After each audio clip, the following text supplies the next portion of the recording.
There is a moment, and if you are honest with yourself, you have felt it, where you sit down to do something important, something that truly matters to you, and within 60 seconds, your hand reaches for your phone without you even deciding to reach for it. You did not choose that movement. Your body made it for you. Your brain, trained over years of endless scrolling, notification chasing, and algorithmic feeding, has quietly rewritten its own rules. And the most terrifying part is not that it happened. The most terrifying part is that you barely noticed. You are living inside a mind that has been reshaped by forces you never consciously agreed to, and the life you are trying to build, the goals you carry, the dreams you whisper to yourself at night, all of it is being quietly stolen, not by an enemy you can see, but by the very device sitting in your pocket right now. Let that land for a moment. We live in an era that has never existed before in all of human history. Never before has the average person been exposed to this volume of information, this speed of stimulation, this relentless demand on their awareness. From the second you open your eyes in the morning to the moment you finally force them shut at night, something is competing for your attention. A notification, a headline, a video that autoplays before you even chose to watch it, a comment, a reaction, a trending topic that did not exist yesterday and will be forgotten by tomorrow. And every single one of these things, every ping, every flash, every scroll, is not an accident. It was designed, engineered, built by some of the most brilliant minds on the planet, armed with billions of dollars and decades of psychological research, all aimed at one single goal: keeping your eyes on the screen for one more second, then another, then another. This is not a conspiracy. This is a business model, and your attention is the product being sold. The human brain was never built for this. For hundreds of thousands of years, the mind evolved in a world of relative quiet, a world where focus was not a luxury, but a survival skill, where deep thinking was the most powerful tool a person could possess. The ancient mind learned to concentrate because concentration meant staying alive. It meant tracking prey, reading weather, understanding people, solving real problems with sustained mental effort. That same brain, your brain, now sits inside a world that punishes slowness, rewards impulsivity, and has turned distraction into entertainment. And the result is a generation of people who are exhausted without doing anything meaningful, stimulated without feeling alive, connected to everything, and genuinely present for nothing. But here is what the algorithms will never tell you, because it does not serve their interest for you to know it. Your attention span is not gone. It has not died. It has not abandoned you. It has simply been broken, the way a muscle breaks down when it is used incorrectly, repeatedly, without recovery. And just as a broken muscle can be rehabilitated, retrained, and made stronger than it ever was before, so too can your ability to focus. This is not motivational language designed to make you feel better for 5 minutes before you go back to your feed. This is neuroscience. This is the documented, peer-reviewed reality of how the human brain operates. And it changes everything. The field that makes this possible is called neuroplasticity, and it is, without question, one of the most profound discoveries in the history of human understanding. For most of modern history, scientists believed the brain was fixed, that by a certain age, you were who you were, your mind was wired the way it was wired, and no amount of effort would change its fundamental structure. That belief was wrong, completely, demonstrably wrong. The brain is not a static machine. It is a living, breathing, constantly adapting organ that physically reshapes itself based on what you do, what you think, what you repeat, and what you practice. Every single day, your brain is pruning connections it no longer needs and strengthening the ones you use most, which means the brain that has been trained to crave distraction can be retrained to crave depth. The mind that flinches away from hard thinking can be rebuilt into a mind that leans into it with confidence and calm. This is the truth that Dr. Mindful Shift has been built upon, not false hope, not empty motivation, but the rigorous, honest understanding that the human mind is capable of transformation at any age, in any season of life, no matter how far down the path of distraction you believe you have traveled. Because the research does not lie. People who have spent years, decades, enslaved to their screens have reclaimed their focus. Not through willpower alone, not through shame or punishment, but through understanding, through deliberate practice, and through a step by step approach that works with the brain's natural design rather than against it. You are not broken beyond repair.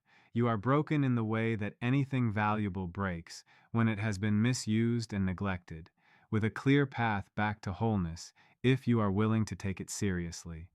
And that path begins not with a dramatic overnight transformation, but with a single, honest question.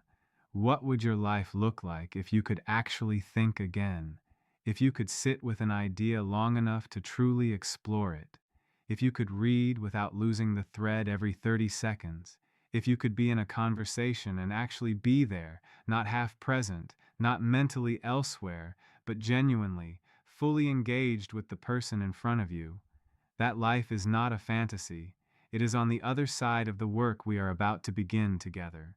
Most people, when they finally decide they have had enough, when the frustration of a scattered mind becomes too heavy to ignore, make the same mistake. They go to war with themselves. They delete apps in a moment of rage. They set screen time limits they override within 24 hours. They swear off social media on a Sunday night and are back on it by Monday afternoon. They try to force focus through sheer willpower, white-knuckling their way through tasks, sitting at a desk with their phone face down, counting minutes like a prisoner counting days.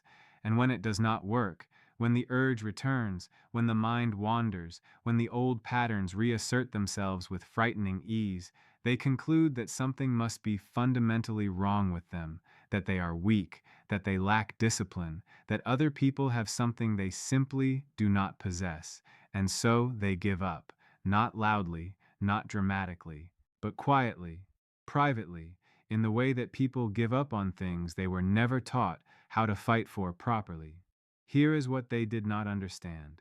Willpower is not the solution. Willpower is a resource, and like any resource, it depletes. Research from some of the world's leading behavioral scientists has shown consistently that the people who appear most disciplined are not the ones exerting the most willpower. They are the ones who have designed their environment and their habits so that willpower is rarely needed at all. The battle was never meant to be won through force. It was meant to be won through architecture, through understanding exactly how the distracted brain operates, what it is genuinely hungry for, and how to feed that hunger in ways that build you up rather than hollow you out. Fighting your brain is not a strategy. Working with your brain, understanding its rhythms, its needs, its triggers, and its tendencies, that is where real change begins. And this is where it gets uncomfortable, because the truth that sits at the center of this conversation is one that most productivity content will carefully avoid telling you, because it is not inspiring in the short term.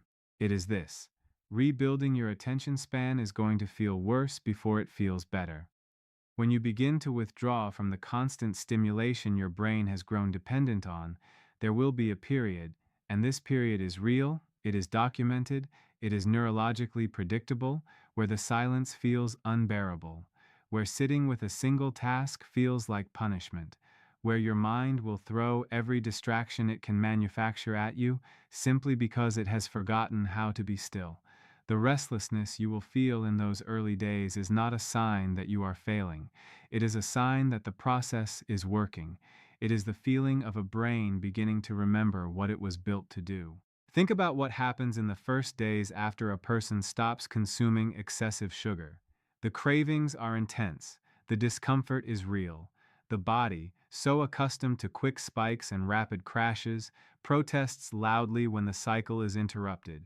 But anyone who has moved through that discomfort knows what waits on the other side: clarity, steadiness, energy that does not rise and fall like a wave, but burns like a steady flame. The brain's relationship with digital stimulation follows a nearly identical pattern. The overstimulated mind craves novelty the way the sugar-dependent body craves sweetness, urgently, loudly, and without reason, and the path through it is not avoidance alone, it is replacement, retraining, giving the brain something real to focus on, something that generates its own reward, something that builds rather than consumes. Now, here is the moment in this conversation where something shifts. Here is where the suspense that has been building beneath every word finally demands to be named. You have likely felt, at some point in recent years, that something important is slipping away from you. Not just focus, not just productivity, but something deeper. A version of yourself that could think clearly, dream boldly, sit quietly with your own thoughts without reaching for an escape. A self that was curious, patient, capable of being fully present in the moments that mattered most. You have felt that version of yourself retreating, growing distant, harder to access. And the question that haunts you, the one you may not have let yourself ask out loud, is whether that person is still in there, whether it is too late, whether the years of overstimulation have done something permanent, something irreversible to the mind you were given. That question deserves an honest answer, not a comfortable one, not a reassuring one designed to keep you watching, an honest one. And the honest answer is that the answer depends entirely on what you choose to do next. Because Dr. Mindful Shift is not in the business of telling you that transformation is easy, or that it requires nothing from you, or that the right video or the right tip will unlock your potential without any real cost. That would be a lie. And lies dressed as motivation are just another form of distraction, comfortable in the moment, damaging in the long run. The truth is harder and more valuable than that. The truth is that you are standing at a threshold. The version of you who cannot finish a paragraph, cannot hold a thought, cannot be present in your own life. That version does not have to be permanent. But crossing the threshold requires something real. It requires understanding what the journey actually looks like, step by honest step. And that is exactly what comes next. The journey back to a focused mind does not begin with a grand gesture. It does not begin with a retreat, a digital detox vacation, or a complete overhaul of your life in a single weekend. It begins with something far smaller and far more powerful than any of that. It begins with a decision, a quiet, private, unannounced decision that you are no longer willing to be a passive participant in the rewiring of your own mind. That the brain you were given is too valuable, too capable, too extraordinary to be handed over to an algorithm without a fight. That the life you are meant to live, the one that requires your full presence, your deepest thinking, your most sustained effort, is worth the discomfort of reclaiming the mind that makes it possible. That decision, made genuinely and held honestly, is the foundation upon which everything else is built. Without it, no technique will hold. With it, every technique becomes possible. The first and most essential practice in rebuilding attention is what neuroscientists call single tasking, the deliberate, consistent practice of doing one thing at a time and refusing to allow the mind to split its focus. This sounds almost embarrassingly simple, and yet it is one of the most radical acts you can perform in a world designed to fragment your attention into 100 directions simultaneously. Begin with small windows. 10 minutes of complete, undivided focus on a single task. Reading, writing, thinking, creating, with no phone, no open tabs, no background noise competing for your awareness. Not because 10 minutes is the destination, but because 10 minutes is where the muscle begins to grow. The brain that can hold focus for 10 minutes can be trained to hold it for 20, then 40, then 90. This is not a metaphor. This is how neuroplasticity actually operates, through repetition, through consistency, through the steady accumulation of small practiced moments that gradually reshape the brain's default patterns. The second practice is equally unglamorous and equally essential: boredom. Deliberately, intentionally chosen boredom. This means resisting the reflex to fill every empty moment with stimulation, the 30 seconds waiting for coffee, the 2 minutes between tasks, the quiet space at the beginning and end of each day. These moments of apparent emptiness are not wasted time. They are the spaces in which your brain consolidates information, generates original thought, and practices the art of being present without being entertained. Every time you reach for your phone to fill a moment of silence and choose instead to simply sit with it, you are casting a vote for the focused mind you are trying to build.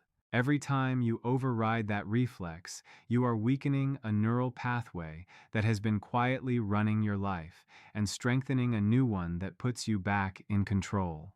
The third practice is perhaps the most profound, and it is the one that separates people who make temporary progress from people who make lasting transformation. It is the practice of reconnecting with depth, with things that require sustained engagement and return something genuine in exchange.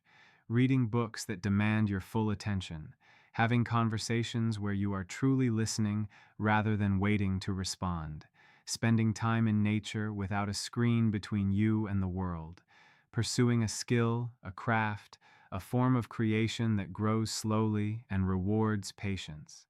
These are not luxury activities reserved for people with abundant time. They are neurological necessities for a mind that is trying to remember what deep engagement feels like. Every hour spent in genuine depth is an hour that rewires the brain away from the shallowness that has been consuming it and toward the richness that was always waiting underneath. Dr. Mindful Shift teaches something that runs beneath all of this, something that holds the entire framework together like a spine holds a body upright. It is this: you are not trying to become a more productive machine. You are trying to become a more fully realized human being. Focus is not the goal. Focus is the doorway. On the other side of that doorway is a life where you can be genuinely present for the people you love, where you can pursue work that actually means something to you and give it the quality of attention it deserves, where your thoughts are your own, shaped by your values, your curiosity, your chosen experiences, rather than by whatever the feed decided you should think about today. That life is not built in a single session of willpower. It is built in the daily, unglamorous, deeply human practice of choosing presence over distraction, depth over noise, and your own mind over the machine that was designed to colonize it. You came to this video because something in you recognized that what has been lost can be found again. That recognition is not small. It is, in fact, the most important thing, because awareness is always where real change begins. The path forward is not perfect. There will be days when the old patterns return, when the phone wins, when the focus dissolves and the scroll takes over again. Those days are not failures. They are data. They are part of the process. What matters is not that you never slip. What matters is that you understand what you are building, why it is worth building, and that you return to the work with honesty and without cruelty toward yourself. Your attention is not gone. It never was. It has been waiting, beneath the noise, for you to come back and claim it. The time to begin is not tomorrow. It is not after one more video. It is now, in this moment, with the next choice you make. If you are benefiting from our topics, please subscribe, like, and turn on the bell notification so you can see our new videos early.